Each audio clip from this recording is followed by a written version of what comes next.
Hi guys, good morning. How are you guys doing today? Good, I'm glad you're doing good.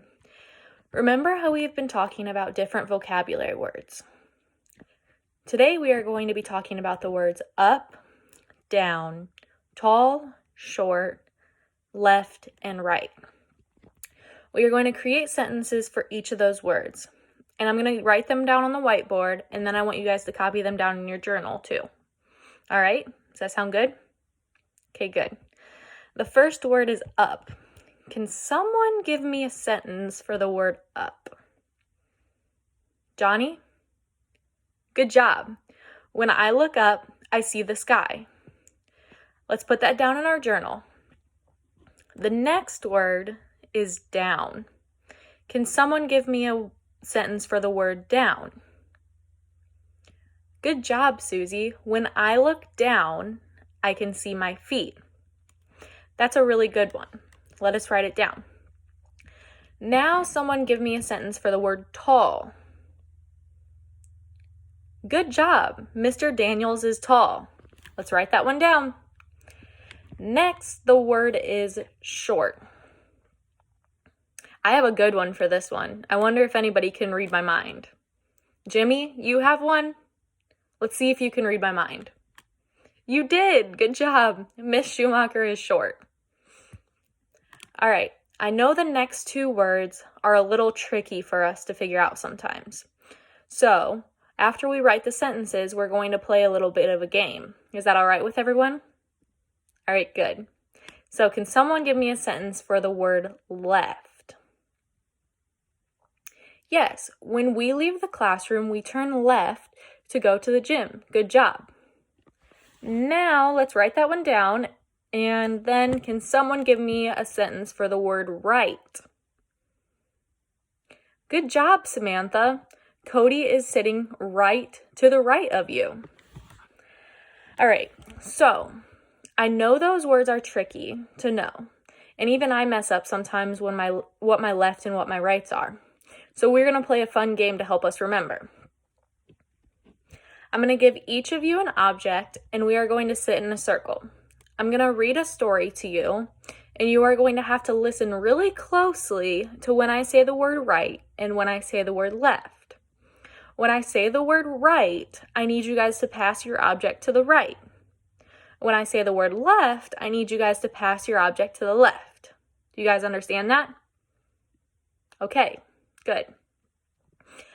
I know we were also talking about how we summarize stories. So after this game, we're also going to summarize the story and find the main theme of what this story is. So here's the story. It was the day before Betty Wright's cookie exchange. What do you guys need to do? Good job. There were many things left to do, so she decided to write herself a list. Things such as write the guest name tags, be sure the ground beef was left out to thaw, and purchase a prize for the winner of the left-right game.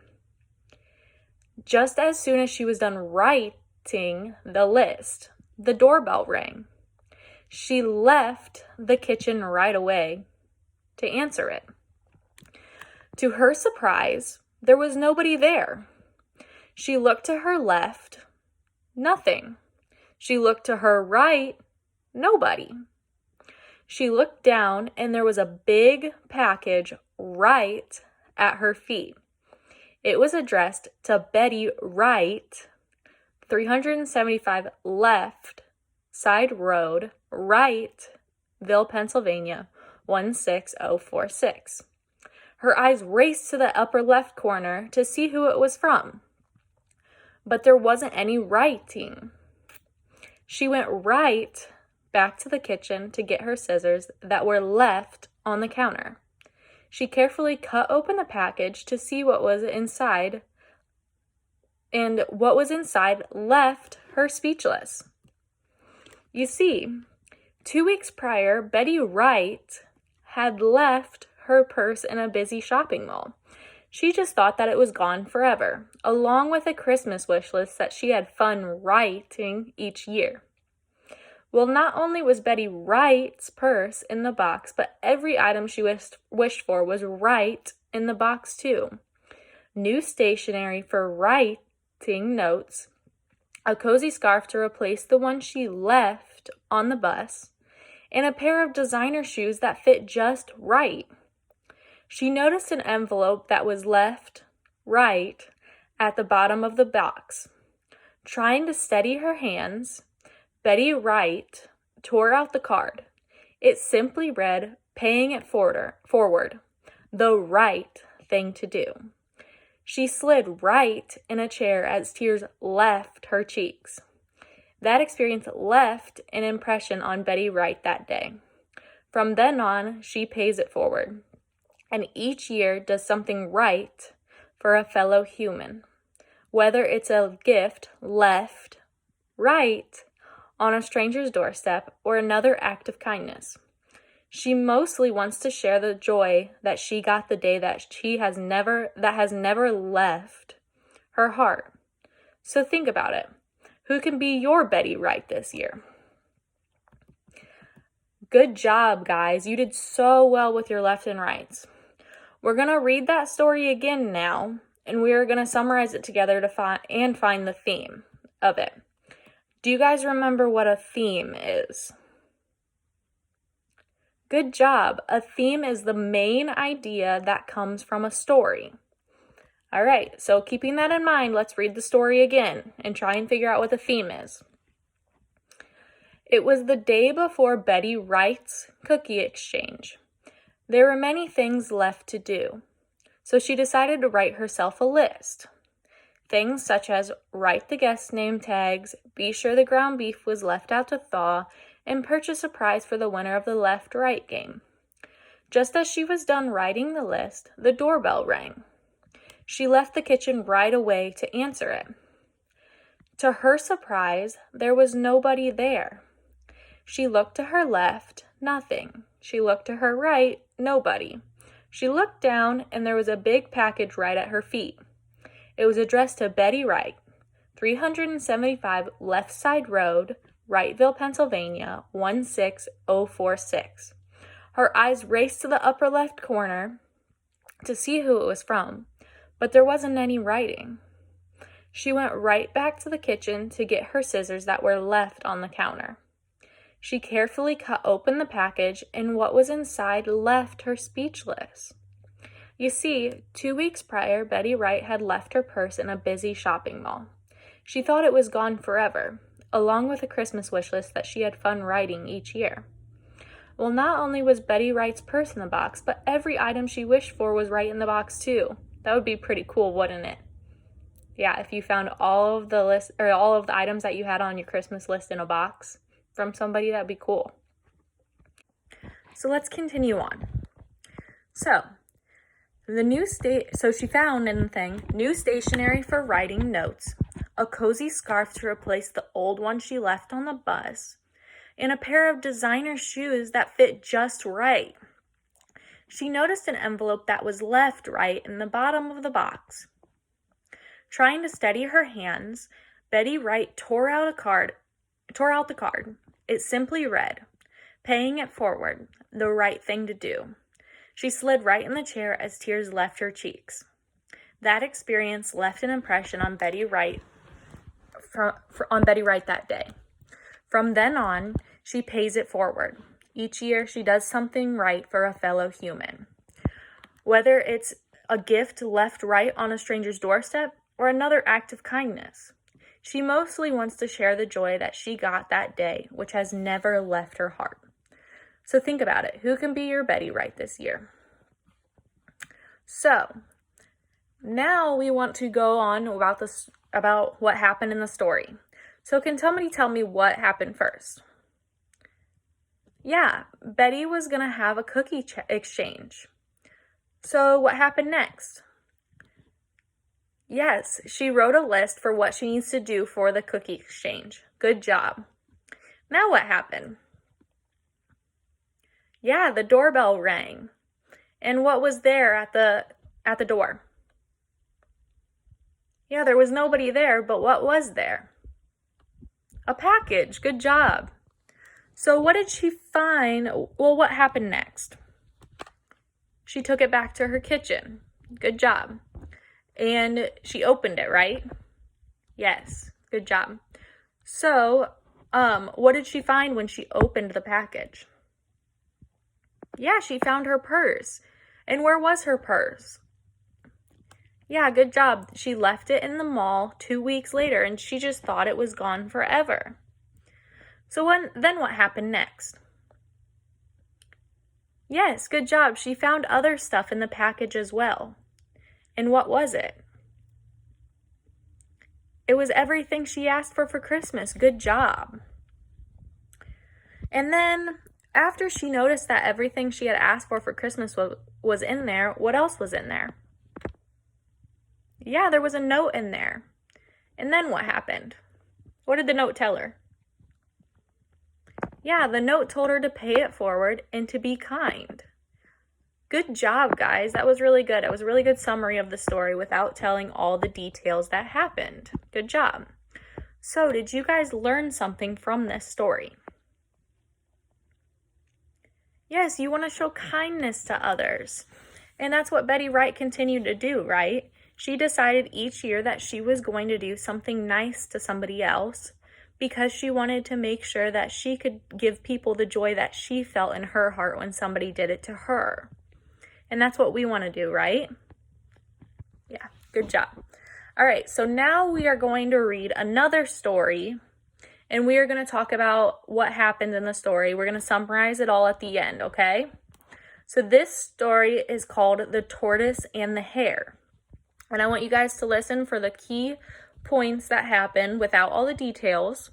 And then I want you guys to also think about what would be the theme of this story, okay? So, here it goes. The Tortoise and the Hare. One day, a hare was boasting about how fast he could run to all of his friends, including Tortoise. He laughed at the tortoise, who was slow. The tortoise stretched out his long neck and challenged the hare to a race, which, of course, made the hare laugh. My, what a joke, mocked the hare. A race, indeed a race. Oh, what fun, my, said the hare. We shall race. The forest animals met and planned out the race course. The tortoise and the hare stood at the starting line, and bang, the gun went off. The race began, and the hare, being such a swift runner, soon left the tortoise far behind, who was still making his way at the starting line. About halfway through the course, the hare stopped to look for the tortoise. He realized that he had plenty of time to beat the slow-trodden tortoise, and that because he was still towards the starting line. Oh my, thought the hare. I have plenty of time to play, eat, and rest for a little bit in the meadow here. And so he did. After the hare finished playing, he decided that he had time to take a nap. I have plenty of time to beat that tortoise, he thought, and he cuddles up against a tree and dozed. The tortoise, in the meantime, continued to plod on.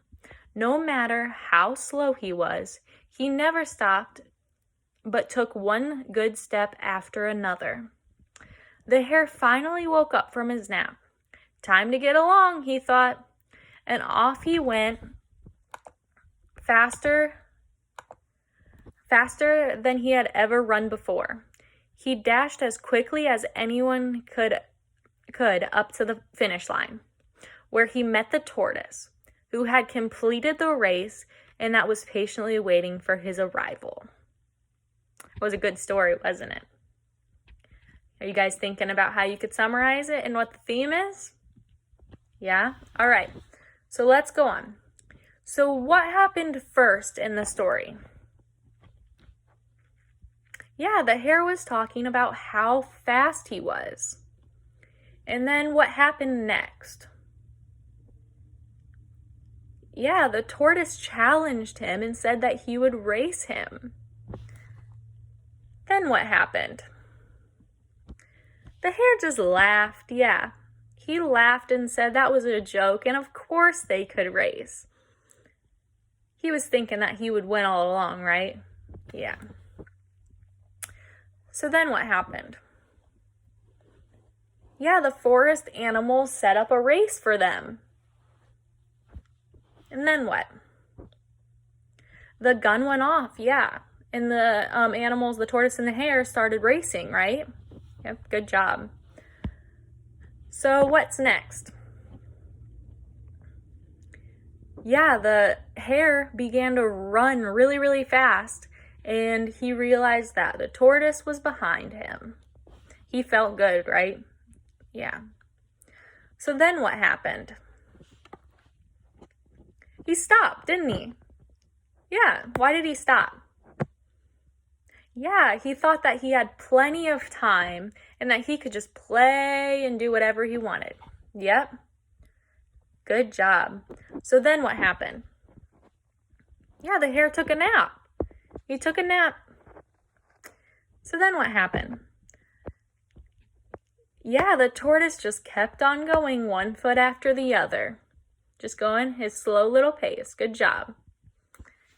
And then what happened? The hare woke up. Good job. And then what did the hare do? Yeah, good job. The hare went to the finish line, ran as fast as he could to the finish line. What did he realize when he got to the finish line? Yeah, good job. He realized that the tortoise had already beaten him. And that he ended up not being fast enough for the tortoise because the tortoise beat him. Good job.